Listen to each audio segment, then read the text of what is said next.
السلام علیکم۔ ملکی اور غیر ملکی تازہ ترین خبروں اور کرنٹ ایشو سے باخبر رہنے کے لیے ہمارا چینل سبسکرائب کیجیے اور پیج لائک کیجیے۔ حیدرآباد کراچی طارق روڈ پر مدینہ مسجد کو مسمار کیے جانے کے احکامات کے خلاف جمعیت علماء اسلام صوبہ سندھ کی جانب سے حیدرآباد پریس کلب کے سامنے احتجاجی مظاہرہ کیا گیا۔ مظاہرے میں موجود افراد اپنے مطالبات کی حمایت میں نعرے لگا رہے تھے۔ راشد خالد محمود سمرو صاحب کے حکم پر پورے سندھ کے اندر ہو رہے ہیں احتجاجی ریلی۔ جمعیت علماء اسلام صوبہ سندھ کے سیکریٹری اطلاعات یہاں پریس کلب پہنچ چکی ہے۔ اب میں محترم جناب مسعود پوار صاحب کو کہ وہ آئیں اور تلاوت کلام پاک سے آغاز فرمائیں۔ مولانا مسعود پوار صاحب۔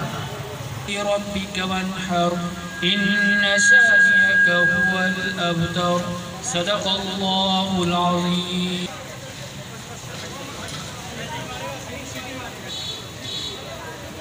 مظاہرے میں شرکت کے لیے آئے تو وہ پیچھے آ جائیں، برابر ہم ایک روڈ بلاک کرنا ہے۔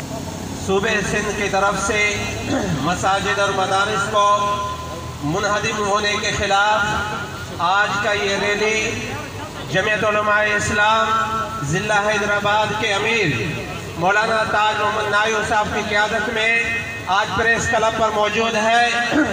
آج اسی عنوان پر صوبہ سندھ کی حکومت یا مرکزی حکومت کو ہم متنبع کرنا چاہتے ہیں کہ مساجد اور مدرسوں کی طرف آپ کو جرأت نہیں ہونی چاہیے کہ آپ ان کو گرا سکیں، اور جنہوں نے مساجد یا مدارس کو گرانے کی کوشش کی ہے ان کے آپ انجام دیکھ لیں، ان کو اللہ تبارک و تعالیٰ نے ان کا انجام کیا کیا ہے۔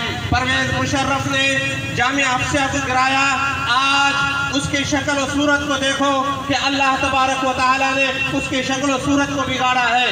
آج اگر کوئی مدینہ مسجد کو گرانے کی کوشش کرتا ہے یا مدارس کو گرانے کی کوشش کرتا ہے، یاد رکھ لو تمہارا بھی انجام وہی ہوگا جو پرویز مشرف کا ہوا، جب اللہ کے غضب سے پاش ہوگا۔ مطالبہ یہی ہے کہ مدینہ مسجد کی طرف کوئی تیری آنکھ سے نہ دے سکے۔ اللہ تبارک و تعالیٰ برکت توفیق عطا فرمائے۔